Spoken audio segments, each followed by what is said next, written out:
अस्सलाम वालेकुम नाज़रीन, प्रोग्राम स्पोर्ट्स राउंड अप के साथ मैं हूँ नादिया नज़ीर और ये है उर्दू पॉइंट। जी नाज़रीन, सबसे पहले बात करेंगे टेस्ट मैचेस की। पाकिस्तान को तीसरे मैच में शिकस्त, न्यूजीलैंड ने सीरीज़ 2-1 से जीत ली। शेख ज़ायद स्टेडियम में खेले जा रहे मैच के आखिरी रोज़ न्यूजीलैंड ने 7 विकेटों के नुकसान पर 353 रन बनाकर इनिंग्स डिक्लेयर की तो कौमी टीम को जीत के लिए 280 रन का हदफ मिला। ग्रीन शर्ट्स के जानिब से इमामुल हक और मोहम्मद हफीज़ ने इनिंग्स का आगाज़ किया और 19 के मजमूई स्कोर पर हफीज़ 8 रन बनाकर टीम साउथी की गेंद पर बोल्ड हो गए। पहली इनिंग्स में सेंचुरी बनाने वाले अजहर अली क्रेज पर ज़्यादा देर ना ठहर सके और सिर्फ 5 रन के मेहमान साबित हुए। बादजा हारिस सुहेल 9, असद शफीक 0, इमामुल हक 22 और कप्तान सरफराज अहमद 28, बिलाल आसिफ 12 और यासिर शाह सिर्फ 4 रन बनाकर पवेलियन लौट गए। बाबर आजम ने केवीएस बॉलर्स के सामने कुछ मज़ाहमत दिखाई और 51 रन बनाकर एजाज पटेल की गेंद पर आउट हो गए। पाकिस्तान के आखिरी आउट होने वाले खिलाड़ी हसन अली थे जो सिर्फ 4 रन बना सके। इस तरह पूरी पाकिस्तानी टीम सिर्फ 156 रन पर ढेर हो गई और न्यूजीलैंड ने मैच 123 रन से जीत लिया।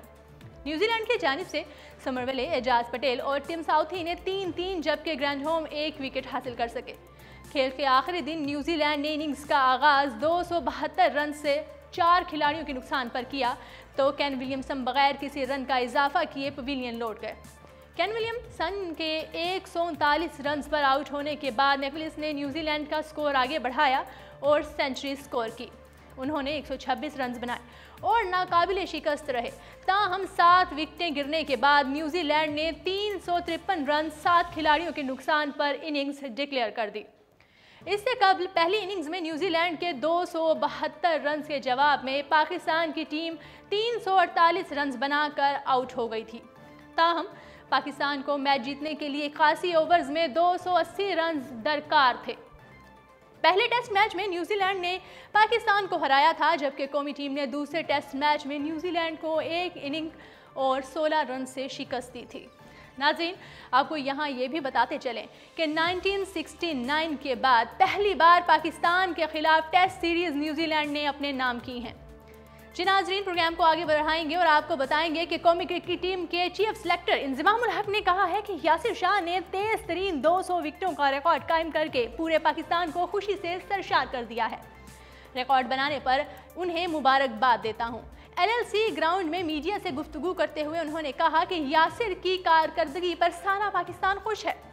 यासिर को एक रोज़ा टीम में भी शामिल करने पर गौर कर रहे हैं। मोहम्मद आमिर बासलाहियत खिलाड़ी हैं, अब वो अच्छा खेल रहे हैं। बोर्ड की जानिब से सुलेमान बट को खिलाने की कोई पाबंदी नहीं, जब भी ज़रूरत पड़ी मौका देंगे। न्यूजीलैंड के खिलाफ टीम अच्छी कारकर्दगी दिखा रही है। हमारी मिडल ऑर्डर की परफॉर्मेंस बेहतरीन है। एक सवाल के जवाब में इंज़मामुल हक ने बताया कि फ़खर और अब्बास को डॉक्टर ने रेस्ट दिया था और दोनों अब भी प्रैक्टिस कर रहे हैं। उस्मान सलाहुद्दीन, आबिद अली साद अच्छा परफॉर्म कर रहे हैं, उन्हें मुस्तकबिल में मौका दिया जाएगा। इंज़मामुल हक ने बताया कि ऑलराउंडर मोहम्मद हफीज़ ने टेस्ट क्रिकेट से रिटायरमेंट का फैसला खुद किया है, उन पर किसी किस्म का कोई दबाव नहीं था। उन्होंने एक सवाल के जवाब में बताया कि कप्तान सरफराज अहमद अच्छा परफॉर्म कर रहे हैं, ताहम जिस तरह के वो खिलाड़ी हैं वो इससे मज़ीद बेहतर परफॉर्मेंस कर सकते हैं। उन्होंने कहा कि क्लब क्रिकेट की बहुत अहमियत है और नए बासलाहियत खिलाड़ी पैदा करके क्लब क्रिकेट सिर्फ मेरिट पर रखा जाएगा। टीम की सिलेक्शन सिर्फ मेरिट पर करता हूँ और इस सिलसिले में किसी के साथ नाइंसाफ़ी नहीं की जाएगी। जहां पूरा पाकिस्तान यासिर शाह के रिकॉर्ड पर खुश है, उसे दाद पेश कर रहा है, तो वहीं पाकिस्तान के वज़ीर आज़म इमरान खान भी पीछे नहीं रहे। वज़ीर आज़म इमरान खान ने ऑस्ट्रेलियावी खिलाड़ी का 82 साला रिकॉर्ड तोड़ने और निहायत तेज़ी से सिर्फ 33 मैचेस में 200 विकेटों का संगे मील अबूर करने पर यासिर शाह को मुबारकबाद पेश कर दी।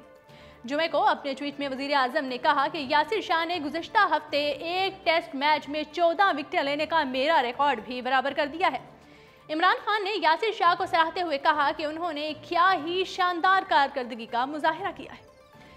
एक जानिब जहां यासिर शाह ने तेज तरीन 200 विकेटों का रिकॉर्ड कायम किया तो वहीं दूसरी जानिब न्यूजीलैंड के खिलाफ पहली इनिंग में खाता ना खोल पाने वाले मोहम्मद हफीज़ दूसरी इनिंग्स में भी सिर्फ 8 ही रन तक महदूद रहे। मुत्तहिदा अरब अमारात ऑस्ट्रेलिया के खिलाफ टेस्ट सीरीज के पहले मैच में सेंचुरी के बाद मोहम्मद हफीज़ آسٹریلیا کے خلاف دیگر میچ میں خاطر خواہ کارکردگی نہ دکھا سکے اور پھر نیوزی لینڈ کے خلاف بھی 3 ٹیسٹ میچز میں بھی ایک اننگ بھی یادگار نہ کھیل پائے۔ مجموعی طور پر پہلی سنچری کے بعد تمام اننگز میں صرف 66 رنز بنائے۔ ٹیسٹ کرکٹر نے کیویز کے خلاف آخری ٹیسٹ کی پہلی اننگ میں کوئی رن نہیں بنایا اور نوشتہ ادوار پڑھتے ہوئے ٹیسٹ کرکٹ سے ریٹائرمنٹ کا اعلان کر دیا۔ میچ کے 5ویں اور آخری روز ساتھی کرکٹرز نے انہیں گارڈ آف آنر بھی پیش کیا۔ پاکستانی ٹیم نے 280 کے ہدف کا تعاقب شروع کیا تو امید تھی کہ محمد حفیظ اپنے کیریئر کا آخری میچ یادگار بنائیں گے، لیکن وہ صرف 8 رنز ہی بنا پائے۔ محمد حفیظ نے 55 ٹیسٹ میچز میں 3652 رنز کے ساتھ کیریئر کا اختتام کیا۔ ان میں 10 سنچریز اور 12 50s بھی شامل ہیں۔ انہوں نے سب سے بڑی اننگز 224 کی کھیلی۔ انہوں نے ٹیسٹ کرکٹ میں 53 وکٹیں بھی حاصل کی۔ بہترین بالنگ 16 رنز کے عوض 4 وکٹیں رہیں۔ جی ناظرین، اب آپ کو بتائیں گے اور بات کریں گے پاکستان کرکٹ بورڈ PCB کی۔ Chairman Pakistan cricket board Ehsan Mani نے وسیم خان کو بورڈ کا مینیجنگ ڈائریکٹر تعینات کر دیا۔ 47 سالہ Waseem Khan Leicestershire county cricket club کے چیف آپریٹنگ آفیسر رہ چکے ہیں اور وہ فروری 2019 کے آغاز میں MD PCB کا چارج بھی سنبھال لیں گے۔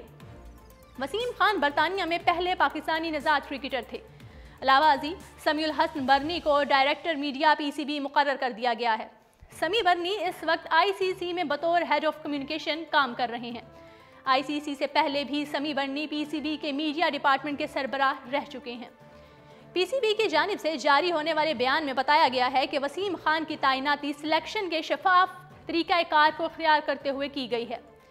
PCB کی جانب سے اس عہدے کے لیے اشتہار دیے جانے کے بعد 350 امیدواروں نے دلچسپی درخواستیں جمع کروائی تھیں۔ وسیم خان نے PCB کا مینیجنگ ڈائریکٹر بننے پر خوشی کا اظہار کرتے ہوئے کہا کہ انہوں نے چیلنج سمجھتے ہوئے یہ عہدہ قبول کیا ہے۔ انہوں نے کہا کہ میری جڑیں پاکستان میں ہیں جہاں بے پناہ ٹیلنٹ موجود ہے اور میں اپنے اہل خانہ کے ساتھ پاکستان منتقل ہو رہا ہوں، جس پر ہم سب بہت خوش ہیں۔ PCB کے چیئرمین احسان مانی نے اپنے بیان میں وسیم خان کو خوش آمدید کہا۔ ان کا کہنا تھا کہ اس عہدے کے لیے درخواستیں جمع کروانے والے امیدواروں میں متعدد کافی سنجیدہ تھے، تاہم انٹرویو کے بعد وسیم خان کو اس اہم عہدے پر تعینات کرنے کا فیصلہ کیا گیا۔ انہوں نے کہا کہ وسیم خان اپنے ساتھ نئے آئیڈیاز اور کرکٹ کا علم لائیں گے اور انہیں PCB کی انتظامیہ کی جانب سے بھرپور حمایت حاصل ہوگی۔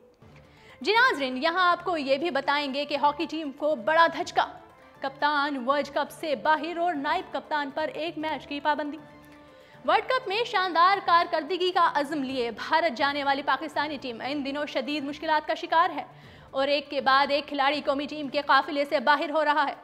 گزشتہ روز قومی کپتان رضوان سینئر زخمی ہونے کے بعد ورلڈ کپ کی دوڑ سے باہر ہو گئے اور اب نائب کپتان عماد شکیل بٹ بھی 1 میچ کی پابندی کی زد میں آ گئے ہیں اور وہ اب 9 دسمبر کو آلینڈ کے خلاف شیڈول میچ میں گرین شرٹس کی قیادت بھی نہیں کر سکیں گے۔ قومی ٹیم اب تک کوئی میچ اپنے نام نہیں کر سکی۔ جرمنی کے خلاف میچ میں شکست کھانے کے بعد ملیشیا کے خلاف بھی میچ برابر رہا۔ ایک میچ ہارنے اور دوسرا میچ برابر ہونے کی وجہ سے گرین شرٹس کے اگلے راؤنڈ تک پہنچنے کے امکانات کم ہو گئے ہیں۔ قومی ہاکی ٹیم کے کپتان رضوان سینئر ملیشیا کے خلاف میچ میں زخمی ہو کر ورلڈ کپ سے باہر ہو گئے۔ بھارت میں جاری ورلڈ کپ ہاکی میں پاکستان نے اپنا دوسرا گروپ میچ گزشتہ روز ملیشیا کے خلاف کھیلا تھا جو 1-1 گول سے برابر رہا۔ ذرائع کا بتانا ہے کہ قومی ہاکی ٹیم کے کپتان رضوان سینئر کو ملیشیا کے خلاف میچ کے دوران دائیں پاؤں کی دوسری انگلی فریکچر ہوئی، جس کے باعث وہ ورلڈ کپ سے آؤٹ ہو گئے۔ دوسری جانب انٹرنیشنل ہاکی فیڈریشن کی جانب سے پاکستان ہاکی ٹیم کے نائب کپتان عماد بٹ پر 1 میچ کی پابندی عائد کر دی گئی ہے۔ عماد بٹ ملیشیا کے خلاف میچ میں حریف کھلاڑی سے ٹکرائے تھے۔ پاکستان ہاکی فیڈریشن نے $600 فیس جمع کروا کے FIH کے روبرو نائب کپتان عماد بٹ پر عائد پابندی کے خلاف اپیل دائر کر دی ہے۔ جی ناظرین، اردو پوائنٹ کے لائیو اسٹوڈیو سے فی الوقت اتنا ہی۔ سپورٹس کی تمام تر خبروں سے آگاہ رہنے کے لیے دیکھتے رہیے سپورٹس راؤنڈ اپ۔